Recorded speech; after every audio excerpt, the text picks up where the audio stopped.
Patuloy ang pagbibigay ng dekalidad na serbisyo ng DENR Calabarzon para sa pagprotekta, pagkonserba at pangangalaga ng ating kapaligiran at likas na yaman. Para sa taong 2023, may inilaang humigit 900 milyon para ipatupad ang iba't ibang proyekto sa ilalim ng mga pangunahing programa ng kalihim ng kagawaran ng kapaligiran at likas na yaman, Maria Antonia Yulo Loizaga. Ang mga binigyang prioridad ng kagawaran ay ang mga sumusunod na inisyatibo.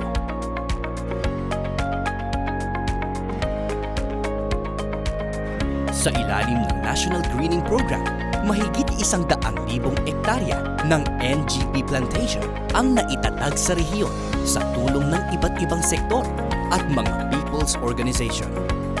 Mula 2011 hanggang 2023 ay mayroong mahigit 100 milyon na iba't ibang klase ng punla ang naitanim sa rehiyon upang mapanumbalik ang sigla ng mga kagubatan. Dahil sa 3 taon na limitasyon ng gobyerno sa pagdalaan ng pondo para sa mga NGP sites, hinikayat ng DENR Calabarzon ang suporta ng mga organisasyon upang maipagpatuloy ang pangangalaga sa mga tanim. Sa pamamagitan ng Memorandum of Agreements na nilagdaan ng DENR Calabarzon, humigit kumulang 4,000 ektarya na ng graduated NGP sites ang na-adapt ng mga pribadong sektor at iba't ibang organisasyon sa ilalim ng Tayo ang Kalikasan Program. Sa pakikipagtulungan naman sa Department of Labor and Employment, 450 ang naging benepisyaryo ng tulong panghanap buhay sa ating Displaced Disadvantaged Workers Program.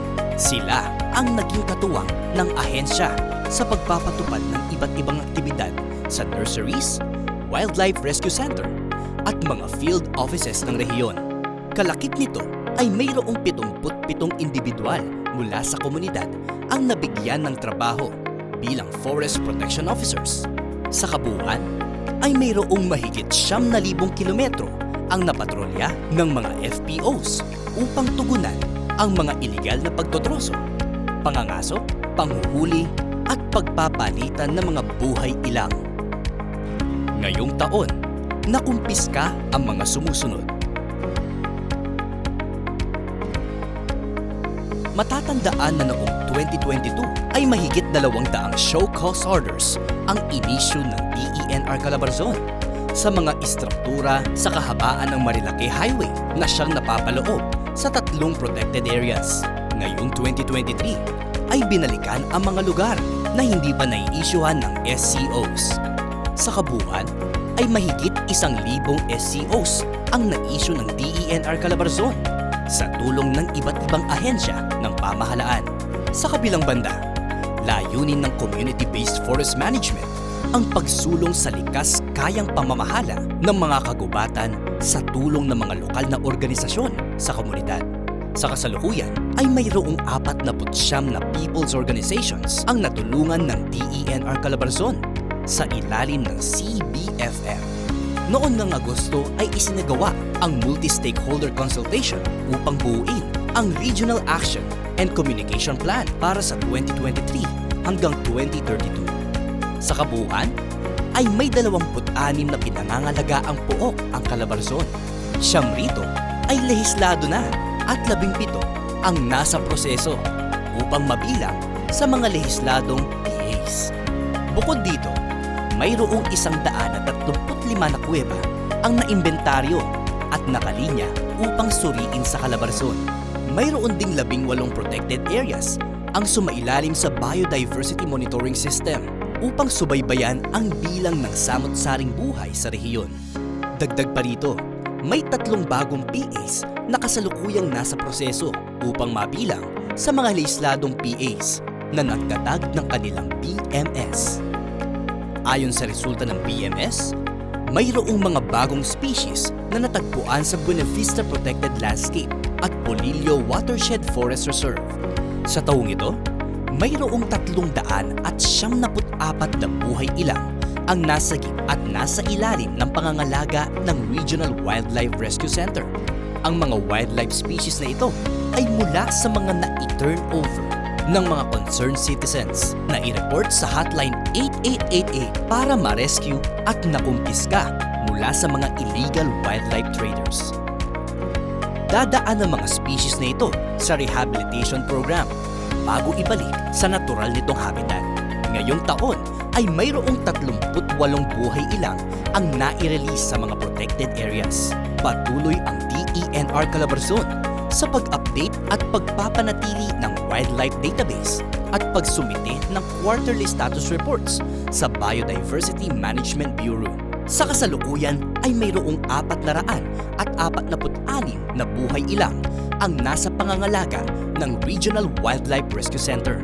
Pagdating naman sa pamamahala at pagtugon sa mga isyu sa ating karagatan ay ipinatupad ng DENR Calabarzon ang iba't ibang proyekto sa ilalim ng Coastal and Marine Ecosystem Management Program.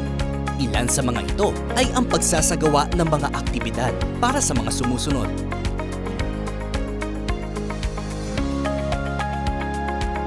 13 Marine Protected Area Networks ang binuo ngayong taon upang siguruhin ang sustenableng pamamahala sa ating mga baybayin at likas na yaman sa ilalim ng karagatan. Base sa isinagawang pasa ngayong taon para sa Verde Island Passage, iminungkahi ang pagkakatatag ng Verde Island Passage Seascape. Para sa pagsulong na gawing protected area ang Cagbalete Island, ay nagsagawa ng carrying capacity assessment ang Senro Tayabas sa tulong ng University of the Philippines, Los Baños upang alamin ang hangganan ng dami ng mga turistang maaaring bumisita sa lugar na hindi magdudulot ng masamang epekto sa isla. Mayroon namang 22 na people's organizations ang natulungan sa rehiyon ng Biodiversity Friendly Enterprise Livelihood Projects ng DENR Calabarzon. Tinulungan at hinikayat din ang 10 LGUs na isama sa kanilang Comprehensive Land Use Plan at Comprehensive Development Plan, ang Integrated Coastal Management Plan. Patuloy rin ang pagganap ng EMB Calabarzon sa pagpapatupad ng mga batas na may kinalaman sa pag-iingat at pagpataas ng kalidad o kalagayan ng hangin at tubig, pati na rin ang pamamahala sa basura.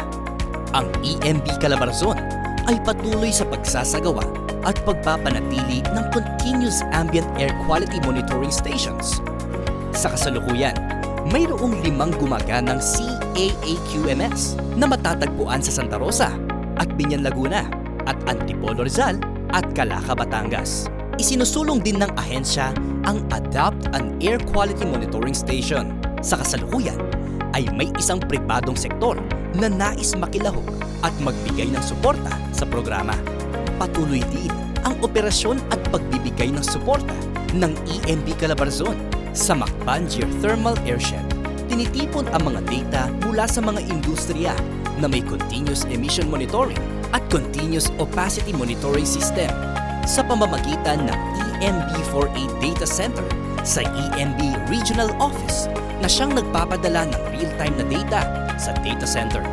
Kalakip ng pag-unlad ng rehiyon, ilan sa mga pangunahing suliranin na kinakaharap nito ay ang polusyon o pagdumi ng tubig at mabilis na pagdami ng basura. Hindi rin malawakang naisa sa katuparan ang tamang pamamahala ng mga ito. Bilang tugon, pinalakas ng EMB4A ang pakikipag-ugnayan sa mga pribadong sektor, komunidad malapit sa estero at ilog, pati na rin sa LGUs at ahensya ng pamahalaan na makibahagi sa Adopt an Estero Water Body Program sa pamamagitan ng paglilinis ng mga ilog o anumang anyong tubig na kanilang nais. Sa mga water quality management area, mayroong 8 adopted na anyong tubig ang pinamamahalaan ng EMB4A. Gayon din, 17 anyong tubig na konektado sa Manila Bay ang inadapt ng ilang industriya. Bukod sa paglilinis ng mga ilog at tabing dagat, nagtanim din ng ilang indigenous at native na mga puno at bakawan sa mga baybayin at riverbanks na siyang tutulong sa pagpapalinis ng tubig at magsisilbing unang proteksyon ng mga komunidad sa sakuna. Pagdating sa pamamahala ng solid waste, maraming programa ang EMB upang matugunan ang mga kaakibat na suliranin dito. Kasama dito ang pagtulong sa mga LGUs na magkaroon ng mga taguan o Materials Recovery Facilities.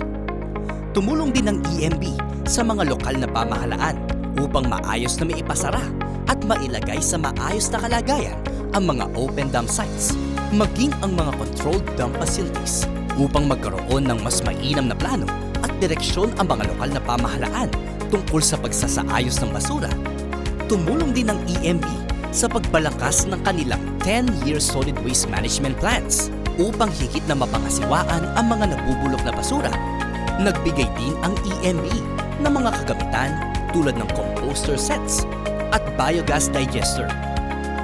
Sa ilalim ng Solid Waste Enforcement and Education Program, nakipag-ugnayan ang Environmental Monitoring Officers upang linisin ang mahigit sa 2,000 lugar sa buong rehiyon. 2,200 na information, education, and communication campaigns ang pinangunahan ng EMB4A. Tinugunan naman ng EMB Regional Office at PEMUs ang 75 na reklamo hinggil sa pagsusunog ng basura, open dumping, at hindi paghihiwalay at pagkuha ng basura. 14 naman ang inisyong Certificate of No Open Dump Sites sa mga LGUs para sa pamamahala ng hazardous waste na isagawa ng kagawaran ang mga sumusunod. 3,900 na permit to transport para sa tamang hauling. Isinapinal at itinapon ang mapanganib na basurang galing sa mga establishmento na kung saan higit 7,000 metrikong toneladang healthcare waste ang kanilang itinapon. Rinihistro ang higit 4,000 mga gumagamit ng mapanganib na basura sa rehiyon sa pamamagitan ng online na sistema ng pamamahala ng mapanganib na basura.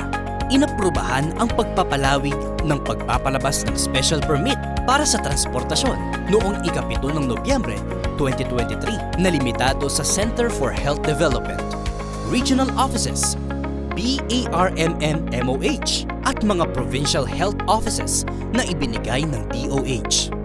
Ngayong taon, 25 na LGUs ang napili upang tumanggap ng 20 cubic meter temporary storage facility ng hazardous waste.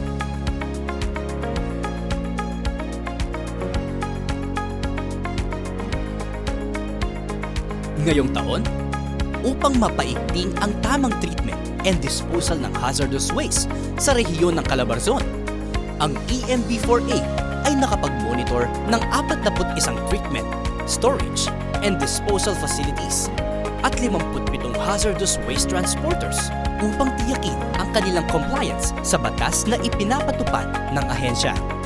Ngayong taon din ay nagsagawa ang EMB4A ng regular na monitoring ng 138 healthcare facilities upang tiyakin ang mga pamamaraan ng mga establishmento sa pag-manage at pag-dispose ng kanilang mga hazardous wastes papunta sa rehistradong mga TSD facilities. Para sa rehabilitasyon ng Manila Bay, narito ang mga naisagawang aksyon ng DENR4A.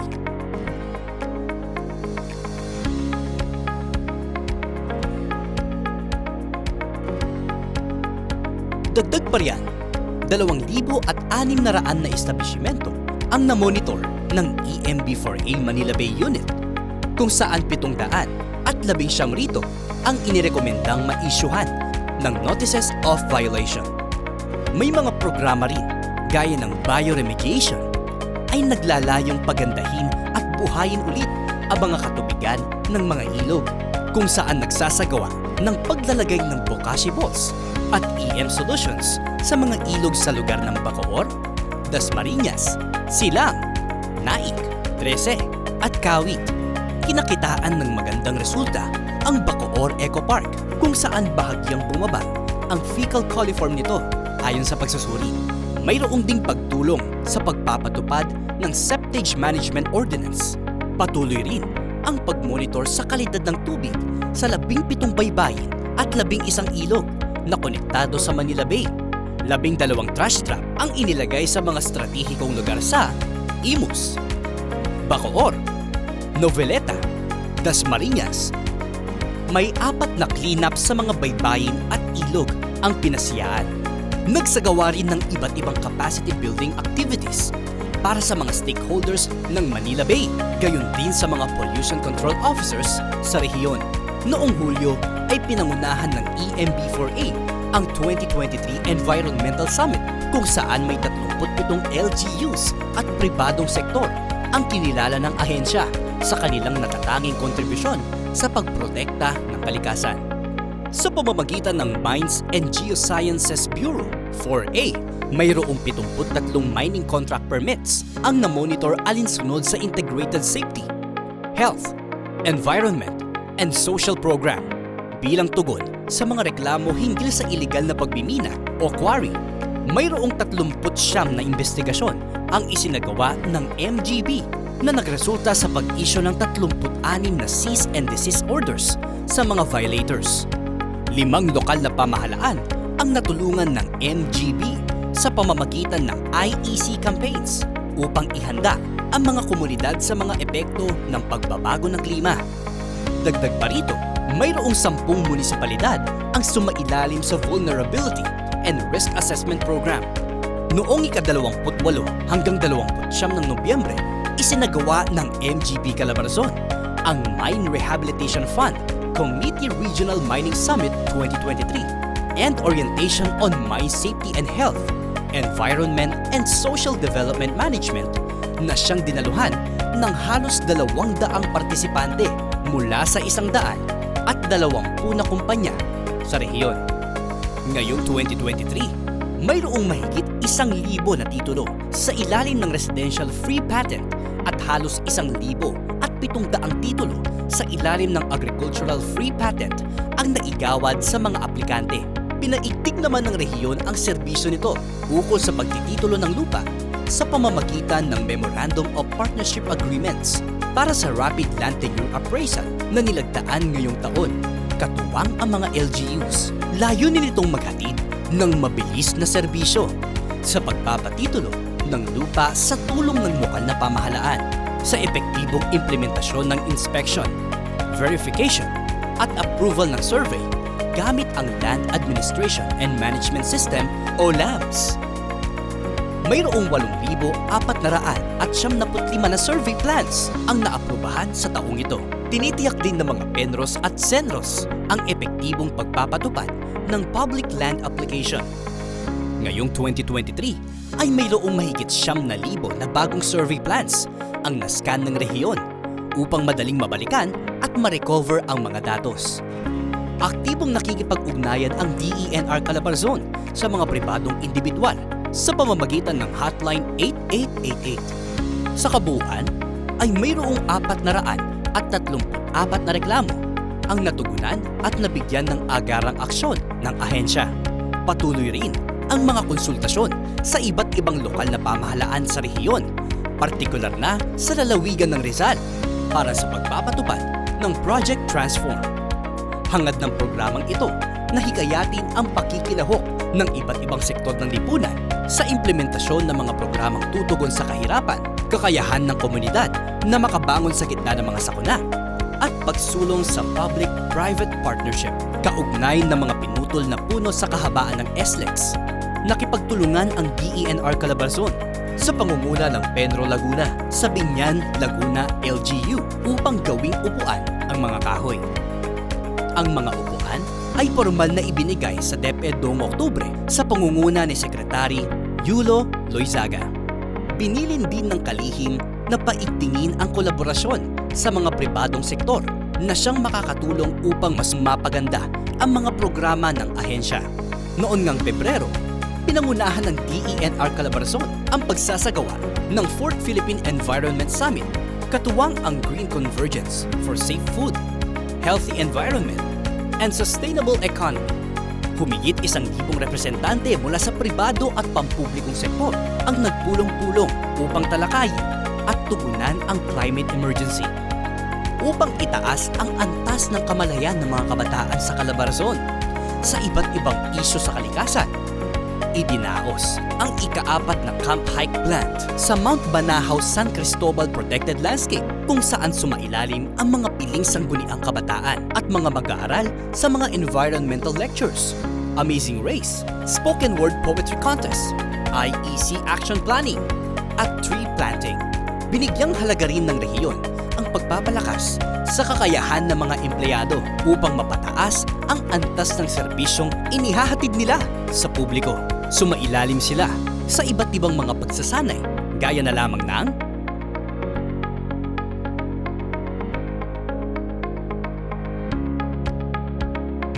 nagkaroon din ng programang HR at Your Service upang mapabilis ang pag-access ng mga empleyado sa mga serbisyong hatid ng iba't ibang ahensya. Bukod pa riyan, sa pangunguna ng DENR Employees Union ay nagkaroon ng series of medical check-ups sa iba't ibang opisina upang mapangalagaan ang kalusugan ng mga empleyado. Hangad ng DENR Calabarzon na makapaghatid ng dekalidad na serbisyo para sa bayan at sa kalikasan. Ngunit hinihiling din ito ang suporta at tulong ng iba't ibang sektor upang maipagpatuloy ang maayos at magandang pamamahala ng rehiyon. Dahil ang kalikasan ay buhay at marapat lamang itong pangalagaan.